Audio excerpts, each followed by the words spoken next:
कि भोपाल के एक छोटे से गांव में रहने वाली कोमल नाम की एक औरत की है। उसके साथ उसकी 9 साल की बेटी प्रिया और पति माधव भी रहता था। कोमल को कैंसर की वजह से वो हमेशा बीमार ही रहती थी।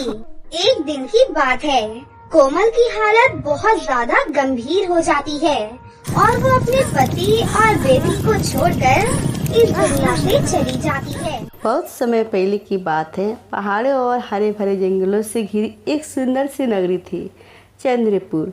इस नगरी में ऊंचे ऊंचे महल, रंग बिरंगे फूलों की बगीचे, चमकती झीलों और पंछियों से भरे जंगलों थे।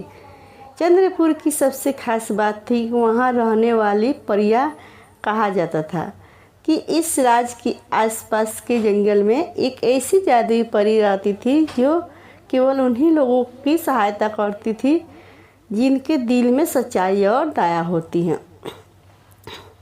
उस राज्य में एक छोटी सी लड़की रहती थी जिसका नाम था सिंड्रेला। सिंड्रेला बहुत सुंदर थी, लेकिन उसकी सबसे बड़ी खूबसूरती उसका चेहरा नहीं बल्कि उसका दयालु हृदय था। वह गरीबों की मदद करती, घायल पंछियों को दाना खिलाती और रास्ते में मिलने वाले किसी भी ज़रूरतमंद व्यक्ति को खाली हाथ नहीं लौटाती। लेकिन सिंड्रेला का जीवन हमेशा इतना कठिन नहीं था। जब उसकी माँ उससे बहुत प्यार करती थी, उसकी माँ अक्सर उस रात में तारों की ओर देखते हुए कहती थी, बेटी याद रखना, असली सुंदरता कपड़ों और गहनों में नहीं होती। इंसान का असली आभूषण उसका अच्छा दिल होता है। सिंड्रेला अपनी माँ की बातें ध्यान से सुनती और मुस्कुराकर कहती, माँ मैं हमेशा अच्छी लड़की बनूंगी। लेकिन एक दिन उसकी माँ बहुत बीमार पड़ गई। कई दिनों तक इलाज चलने के बाद भी वह ठीक नहीं हो सकी। आखिरकार उन्होंने सिंड्रेला का हाथ अपने हाथ में लेकर कहा, बेटी चाहे जीवन कितना भी कठिन क्यों न हो, किसी के साथ बुरा मत करना। अगर कभी तुम्हें लगे कि तुम बिल्कुल अकेली हो तो अपने दिल में भगवान और अपनी माँ को याद करना, तुम्हें रास्ता जरूर मिलेगा। यह कहते कहते उनकी आंखें बंद हो गई। सिंड्रेला की दुनिया जैसे एक पल में खाली हो गई। उसके पिता भी अपनी पत्नी को खोकर बहुत दुखी रहने लगे। कुछ समय बाद उन्होंने दूसरी शादी कर ली। उनकी नई पत्नी का नाम था मार्गरेट। मार्गरेट के साथ उसकी 2 बेटियां भी थी, रीना और टीना। शुरुआत में सिंड्रेला को लगा कि शायद अब उसे फिर से एक परिवार मिल जाएगा, लेकिन कुछ ही दिनों में उसकी सौतेली माँ और बहनों का असली व्यवहार सामने आने लगा। मार्गरेट हर समय अपने दोनों बेटियों की तारीफ करती, रीना तुम सबसे सुंदर हो, टीना तुम तो राजकुमारी जैसी लगती हो, और सिंड्रेला को देखकर कहते तुम बस घर के काम पर ध्यान दो। सिंड्रेला चुपचाप घर का काम करती रहती। सुबह सूरज निकलने से पहले उठना, पानी भरना, घर साफ करना, खाना बनाना, कपड़े धोना और बगीचे की देखभाल करना। उसका पूरा दिन उसी में बीत जाता। रीना और टीना दिन भर आईने के सामने बैठकर अपने कपड़े और गहने देखती रहती। एक दिन टीना ने सिंड्रेला से कहा, हमारे कपड़े धोकर रख देना। सिंड्रेला ने शांत स्वर में कहा, ठीक है। रीना हंसते हुए बोली, और मेरे जूते भी साफ कर देना, आज मुझे महल में जाना है। सिंड्रेला ने कोई जवाब नहीं दिया। उसी समय खिड़की पर एक छोटी सी चिड़िया आकर बैठी। उसने सिंड्रेला की ओर देखा और जैसे उसकी परेशानी समझ रही हो, सिंड्रेला ने चिड़िया से कहा, काश मेरी माँ आज मेरे पास होती। तो चिड़िया कुछ पल उसे देखती रही और फिर उड़ गई। एक दिन पूरे चंद्रपुर में खबर फैल गई कि राजा अपने बेटे राजकुमार आर्यन की जन्मदिन पर एक बड़ा उत्सव करने वाले हैं। राजमहल पूरे राज्य के लोगों को आमंत्रित किया गया था। मार्गरेट ने जैसे ही यह खबर सुनी वह बहुत खुश हो गया। रीना और टीना, तुम दोनों आज महल में जाओगी। हमें ऐसी तैयारी करनी है कि राजकुमार की नज़र तुम दोनों पर ही पड़े। दोनों बहनें खुशी से झूम उठी। उन्होंने सिंड्रेला को बुलाया, हमारे कपड़े तैयार करो। सिंड्रेला ने दोनों के सुंदर कपड़े तैयार कर दिए। फिर उसने धीरे से पूछा, क्या मैं भी आपके साथ महल जा सकती हूँ? मार्गरेट ने उससे ऊपर से नीचे तक देखा और हंस पड़ी। तुम इन पुराने कपड़े में महल में? टीना ने कहा, तुम्हें देखकर तो लोग समझेंगे कि तुम महल की नौकरानी हो। रानी भी हंसने लगी।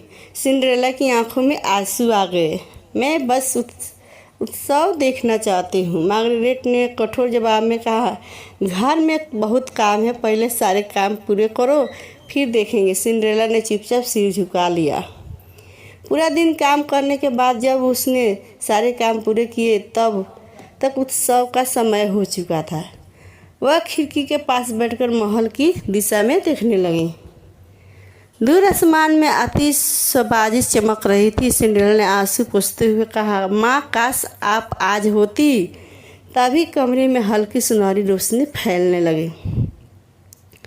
सिंड्रेला आश्चर्य से चारों ओर देखा। कमरे के बीच में चमकती रोशनी के बीच एक सुंदर परी प्रकट हुई। उसके पंख नीले और बैंगनी रंग के थे। उसके सिर पर चमकता हुआ मुकुट था और हाथ में एक जादुई छड़ी। परी मुस्कुराकर बोली, सिंड्रेला। सिंड्रेला डरते हुए पीछे हट गई। आप कौन है? परी ने कहा, मैं फेरी लूना हूँ। तुम्हारी माँ मेरी बहुत अच्छी मित्र थी। सिंड्रेला की आंखें आश्चर्य से बड़ी हो गई। आप मेरी माँ को जानती थी? हाँ, तुम्हारी माँ का दिल बहुत साफ था। उन्होंने तुम्हारे लिए एक खास इच्छा मेरे पास छोड़ी थी। सिंड्रेला ने पूछा, मेरे लिए? परी ने सिर हिलाया। उन्होंने कहा था कि जब कभी उनकी बेटी को लगे कि वह दुनिया में बिल्कुल अकेली है तब उसे याद दिलाना कि उसके अंदर इतनी रोशनी है कि वह दूसरों की ज़िंदगी भी रोशन कर सकती है। सिंड्रेला रोने लगी। परी ने उसके आंसू पोंछे। आज तुम्हें महल जाना है। सिंड्रेला ने अपने पुराने कपड़ों की ओर देखा। लेकिन मेरे पास पहनने के लिए सुंदर कपड़े नहीं है। परी मुस्कुराई। उसने अपनी जादुई छड़ी घुमाई। चारों ओर सुनहरी चमक फैल गई। सिंड्रेला के पुराने कपड़े बदलकर एक सुंदर नीला और चांदी जैसा गाउन बन गए। उसके बालों में चमकते फूल सज गए और उसके पैरों में हल्के चमकदार जूते आ गए।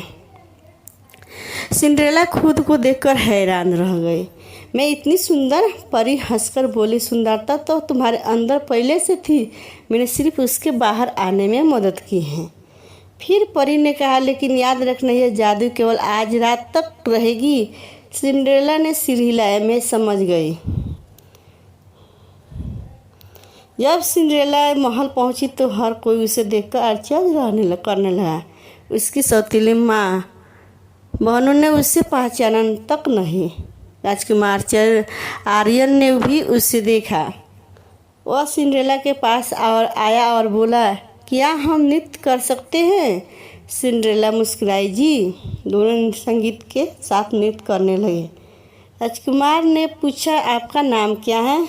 सिंड्रेला ने कुछ कहती उससे पहले घड़ी ने रात के 12 बजने का संकेत दिया।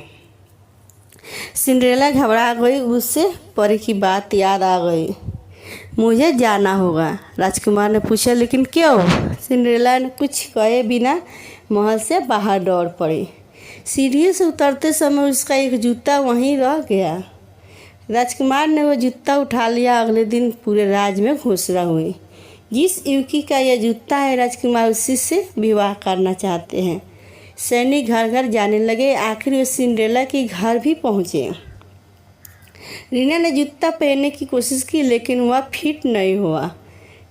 टीना ने भी कोशिश की लेकिन वह भी सफल नहीं हुई।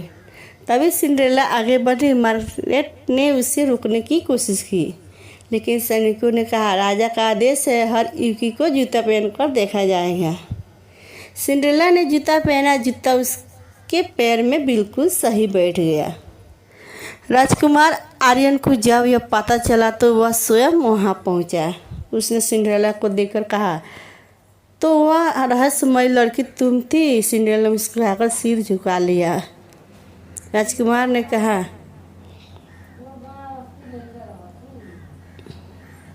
मैंने तुम्हें तुम्हारे सुंदर कपड़ों की वजह से नहीं चुना, मैंने तुम्हारी आंखों में सच्चाई देखी। कुछ समय बाद दोनों का विवाह हो गया। सिंड्रेला राजमहल की राजकुमारी बन गई। एक नई जिंदगी। राजमहल में सिंड्रेला ने कभी अपने पुराने दिनों को नहीं भुलाया।